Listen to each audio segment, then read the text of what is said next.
Here we go. It is a DC Sports Huddle. It's sponsored by MGM National Harbor. Time to change the game at BetMGM Sports.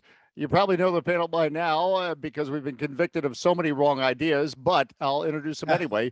I'm Dave Johnson with Rob Woodfork, Dave Preston, George Wallace. We try to solve the Commanders' problems each and every week. We'll get to that in a moment. We still haven't gotten it right, so we're going to keep doing this till we get that right. But we'll start with, am I allowed to say it, March Madness? Because yeah, the NCAA, I double checked with the bosses. We can say March Madness. We just can't use the music. We just can't use the music, but hum along if you're playing along at home. So, again, please keep checking out WTOP.com. I've been having fun with a lot of the Racket conversations with Dave Preston, and he's got the stuff there on WTOP.com. And I'll just start with this thought. I'm a little anxious because I really feel this year just not that excited about the tournament because of the lack of local teams. And my point I'm going to make here is this is not a college football area. Why is that? Because we've never had a consistent competitive college team on the national stage. The closest we came in my lifetime was Bobby Ross when he started to get things going at Maryland in the 80s. And unfortunately, that all went apart as the tragedy to Len Bias just really split apart the entire Maryland athletic program. What concerns me now is I think at some point we're going to have, in the next 5 years, get Maryland back on track, get Georgetown back on track. Otherwise, what once was a great college basketball area will start the fade. Just a thought that I'm throwing out there, that it's something I noticed today. And that's not to take away from Farmville and the Longwood Lancers story. That's a great story. And we expand the region. I understand Richmond and everything else, but I'm just concerned now that we're going through this in inside the Beltway drought, that the longer it lasts, it almost will become like the new generation of Washington football fans who will wonder what the big deal is all about. With that, we begin the discussion about the madness that started now that I've depressed everybody. Well, to chime in on that, Dave, I think we look forward beyond the tournament, a huge hire pending for the University of Maryland. Mark Turgeon stepping down in December. They've got to get this hire right. They've got to get the right guy in place. And who knows who that person might be? Do they go for a high-level assistant who has head coaching experience in the college level, or do they kick the tires on somebody from a mid-major like a Mike Rhodes at VCU or a Martin Inglesbury at Delaware, or do they maybe try for a reclamation project? Who knows? But they've got to make a correct hire. George Washington got rid of their coach, Jamie and Christian, earlier this week. Second straight time they've given a guy 3 years on the job. That job has always been an attractive position. Guys have won there in the past. Mike Lonergan took them to the NIT. Carl Hobbs took them to the NCAA tournament. Mike Jarvis, way back when, had them winning. But when you see two quick triggers on moving on from coaches, who is going to want that job who doesn't necessarily need that job as far as they have other options? If there's a guy at a good mid-major or one bid league, is he going to want to come to a George Washington where they're gassing guys after 3 years? I don't think so. Also, we have to figure out what's going to happen with Georgetown. Patrick Ewing reportedly changing around his staff. Louis Orr stays, but in a different role. He's going to move some pieces around. They have to retain guys at Georgetown. He's had really good classes, but those guys have transferred after 1 or 2 years. It's akin to building a sandcastle during high tide. You can't sustain it. So Georgetown has to figure out what they're doing under Patrick Ewing. So that's what we've got presently as far as local teams in the area. I do like what George Mason is doing under first-year coach Kim English. I think their best days are ahead.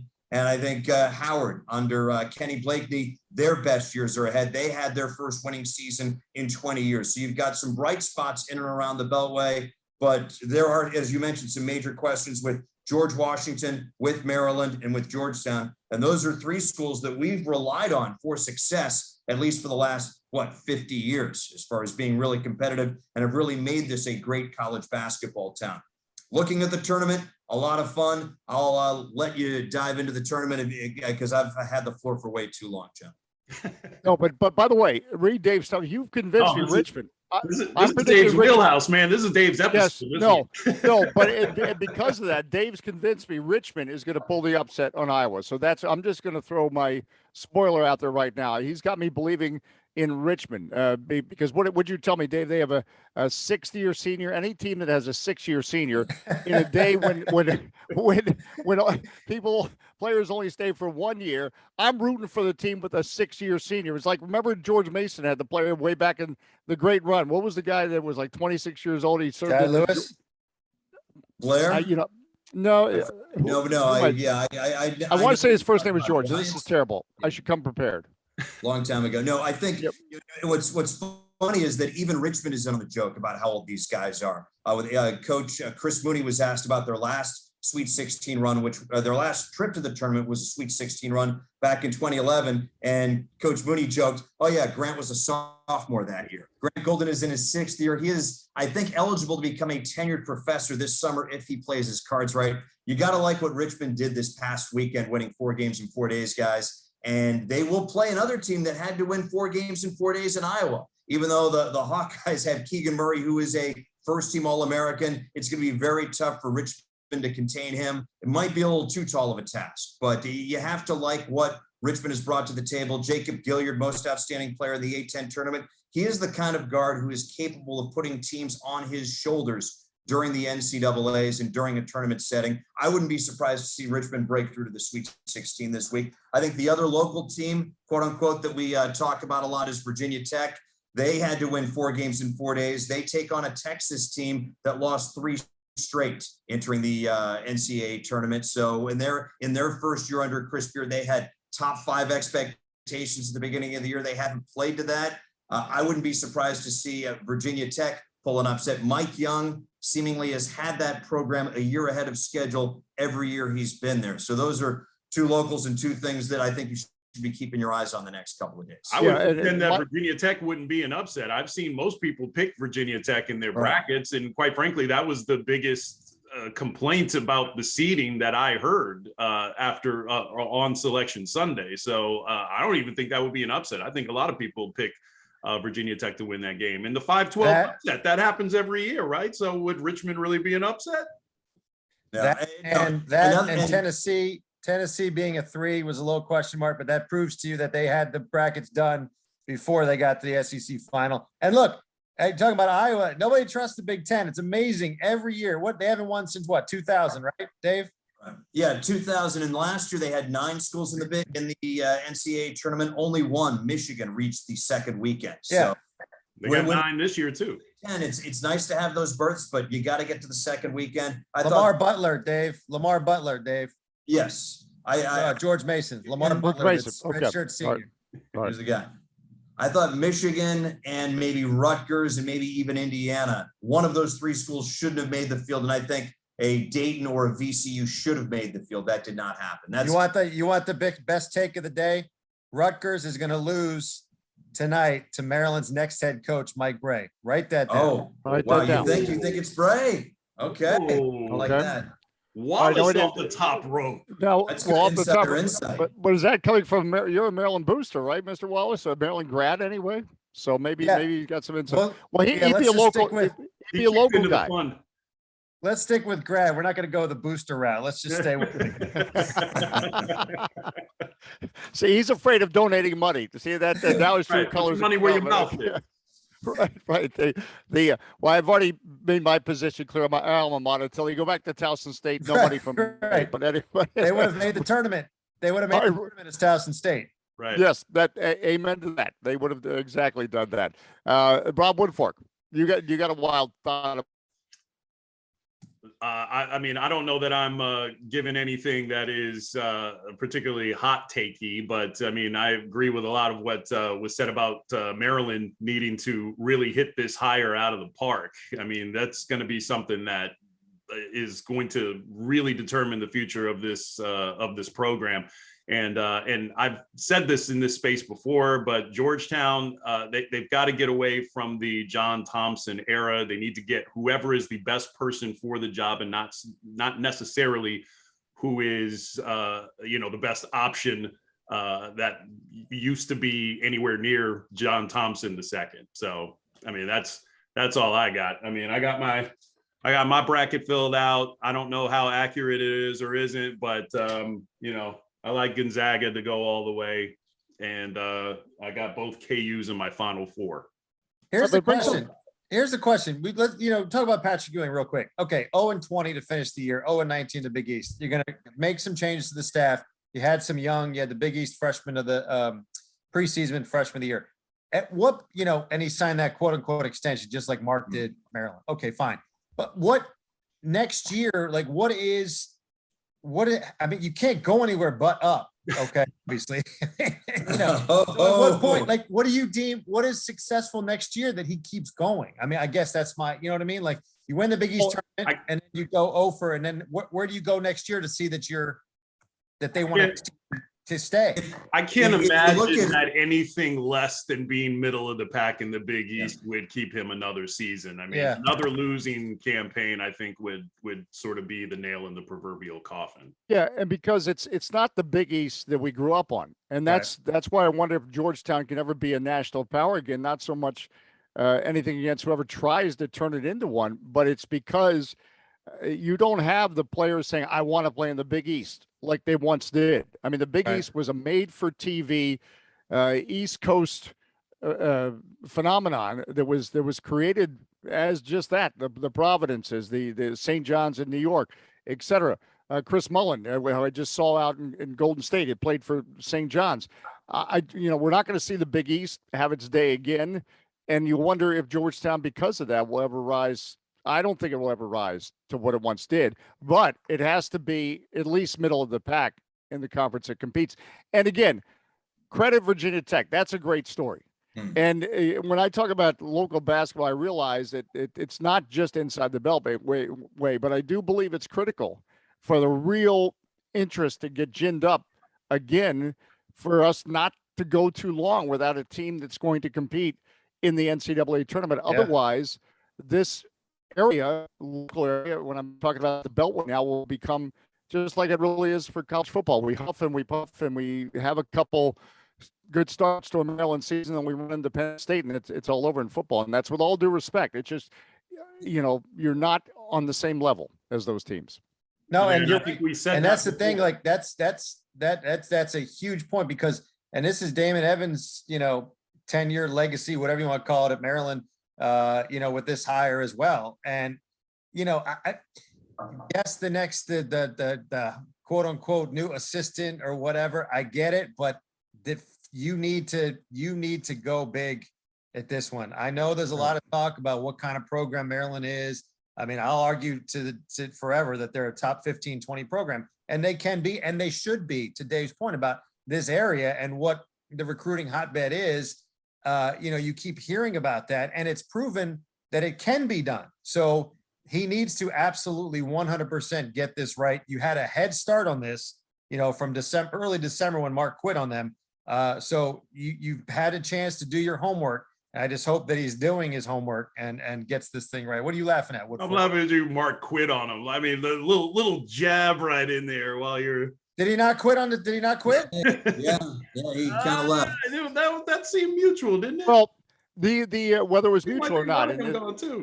Okay, it's a bad look to walk out on the team. You're right. Yeah. Right. You're right. And to George's point, can it be done at Maryland? Absolutely, because I witnessed it when Gary Williams came in and took over the program. It's about as low as you could get the program at that point. I mean, we're still very close to that was the post-bias era. It didn't work out with Bob Wade. He comes in, they were still getting hit with sanctions and issues, and he willed that program not only to national prominence, but a national title, and he did it the right way. So it can be done, but you're going to have a coach who's going to come in and give a commitment like Gary Williams did, because that's where the program is now. Not as bad as it was 30 years ago, but in terms of the level of competition it's facing, you're going to need somebody with that kind of commitment. But also, Gary gave it some TLC that I don't know somebody from the outside would. I mean, that was a guy who was an alum, and quite frankly, what he did was so remarkable that I don't know that that's something that could be replicated. So even though it's not as bad as it was back then, like, that's success that's hard to replicate. And this is a sleeping giant. This market is a sleeping giant when it comes to basketball. We love basketball in the DC area. We just haven't had a team in a while that that puts that out on display on a national level. And this is expectations for this program. Are they a blue blood? No, but I think the reasonable expectations for Maryland, and this is why Mark Turgeon did not work out at the University of Maryland, was you got to get to Saturday in the conference tournament. You got to get to the second weekend in the NCAAs. Not every year, but enough so that every guy that you bring into school plays in at least one Sweet 16 over his 4-year tenure. They've been to one Sweet 16 in the last, I think, 15, 18 years. So, even the last 7 years under Gary Williams, they were unable to get to the second weekend. So there is a standard, and whoever comes in knows that they have to meet it. They also know that whoever comes in also has to have the thick skin that Mark Turgeon did not, and the ability to know that, football's a thing, but it's not a focus of this school. So all their anxiety, unlike at Ohio State or Michigan State or Michigan or Penn State, in the Big Ten, all the Maryland anxiety is focused on men's basketball and what they're doing right and what they're doing wrong and how they're getting hosed by the Big Ten and how this ref has it in for them and how they're not getting the right guy. So whoever comes in and takes this job has to have a thicker skin than what Mark Turgeon had. And it's funny because it's funny to talk about football, and that's where they've put all the money lately with the football program, with the Cole Fieldhouse and everything. I know basketball is going to get their practice facility, and that's a big part of this too. And I think them being able to tell the next coach that they've raised that money for it is going to be big as well. All right. Is that a Maryland golf shirt you're wearing, George? Yes. Oh, love it. But remember, he's a grad. We're not playing this weekend. We're not playing this weekend, so. To be fair, I brought my Chloe Bibby bobblehead so that we have to represent the women's bracket as well. I got Maryland winning it all in the women's bracket, by the way. And guys, if we can take a time out and talk about the women's team, Maryland gets to host the first weekend of the tournament, I think, for the 9th time in 12 years. They weren't able to do so last year, obviously, because everything was held at a neutral site in Texas. 2 years ago, they would have hosted, but due to the pandemic, they're playing as well as anybody in the country. They are a very, slim team this year as far as players. They've lost a couple players due to injury, so a very slim bench, limited bench, but they have as much talent as anybody else in the NC2A, and they should get to the round of 16, which will be held in Spokane. But they have to play a Virginia Tech women's basketball team Sunday if Maryland advances Friday. So 2 tough tests ahead for Coach Brenda Freese's team, but I think they're more than up for it. And I think they're going to have a great crowd this weekend at Xfinity Center because you've got a fantastic fan base that comes out and supports this team, and they haven't been able to in the last 3 years. Yeah, no, and I think I have a good vibe about this Maryland basketball team. This means nothing, or it's another one of my crackpot theories. But I'm almost glad they lost to Indiana in the Big Ten tournament. Get that out of your system.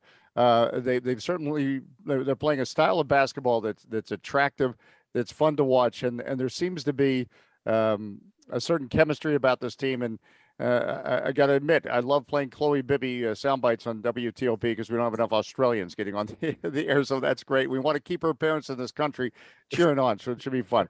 And Brenda played a heck of a schedule, really hard schedule this year, which was huge. And to your point, they've been in every Big Ten championship game of the 7 years. They were 4-2. So maybe that's better this year. They did, Dave, to your point, losing early on, and they're battle tested for sure. Yeah, that's the last time they're definitely battle tested. Yeah, no, that's just it. Lost in a conference quarterfinal was 2014. They wound up advancing to the Final Four that year. It's not like teams from the West Coast playing at 1, but it's a thing. Close. Yeah. All right. Final thought on anything. I'll just throw out the Washington football team. JD McKissick is on the way out. They need Dave's another running player. Hey, I thought this great guy. Well, he's Buffalo mess, I guess, but they don't have much cap space. I think Darrell Williams from Kansas City, I think, is an option they should go for in the free agent market because, yes, they also lost the offensive line, but I think they need to go to free agency to try to find a running back. Any other thoughts, guys, before we wrap up this week's tunnel? He made it clear, Ron did, this offseason's about a quarterback. He went down, they panicked. They got Carson Wentz before being shut out again. And that's just what it's going to be. I mean, could they have afforded JD McKissick? Absolutely, at $3.5 million a year. Look, but according to Ben at the standing at the Athletic, he said they were under the impression they were going to get a chance to match. But JD said, they didn't give him a chance to match the offer. Come back to it. Look, Buffalo's a contender. He's going to go play with Josh Allen. You can't be mad at that. Who knows what's going to happen here? So it's a matter of this. I don't think you're going to see much action elsewhere on the market. The 28 out of 33 million was for Carson Wentz this year. Landon Collins going to save $6 million. So you'd have to, $8 million or so. You re-signed Bobby McCain yesterday. It's going to be slim. I think this is all free agent was all about getting that quarterback, and whether or not they got that quarterback or not, they got somebody to play the position. Whether or not they have the guy that's going to lead them to the next level, we don't know. But I don't think you're going to see much in free agent. And it's funny because we were talking about how they needed to hurry up and get a quarterback because this is their window and what have you. And then they panicked and then they did it too soon. I mean, you could probably get Baker Mayfield. I think he's objectively a better option than Carson Wentz is. And certainly you could have gotten into this Deshaun Watson sweepstakes. And I know that there's a lot of off the field stuff that has to be taken into account. But I mean, purely from a football standpoint, Deshaun Watson would be the home run that they desperately needed to get. And you know that with Heineke, even if there is a suspension attached to Watson, you know that Heineke is a guy that can fill in for 4 games, 5 games, 6 games, and you'll be okay, even if you're not in great shape. So they swung badly. They whiffed badly on this quarterback. And it's adversely affected their ability to build up the rest of the roster. 2 free agents that I think that they should be targeting right now that I doubt that they have the money for. Bobby Wagner, who could be a London Fletcher 2.0 sort of deal here. And also I thought that the Trubisky move at quarterback, in addition to drafting one, was going to be their best course of action if they couldn't get Deshaun Watson or one of the big fish. So it's you got a big hole at right guard now. You've lost more in free agency than you've gained, and I mean, it looks like they've taken a step back just based on what we've seen from them so far. All right, audible at the line of scrimmage before I jump off and do the sportscast. First play is we talk quarterback. Last week, my analogy of a used car, just like when you drive off the lot, it depreciates immediately. That's what this deal has done. And Washington's spending too much on their used car. They're eating ramen noodles for the next year, as far as salary cap wise. 2, Rob gave his final 4. Mine is very similar. I've got Kansas, Kentucky, Tennessee, and I've got Texas Tech advancing from the West in a great story right there. 3rd, Alex Ovechkin flying a 767, more than just a jet. It's his career total in goals. He reaches the milestone now, 3rd all time. The key for the Caps in this next month, they're probably going to make the playoffs unless there's a massive collapse. Will they be in gear for the postseason? That's what we need to keep our eyes on over the next month. All right, there we have it. Another feel-good edition of the DC Sports Huddle, sponsored by MGM National Harbor. It's time to change the game at BetMGM Sports. For Dave Preston, George Wallace, Rob Woodfork, I'm Dave Johnson. Better news ahead, I think. Well, let's just break the huddle today. Break.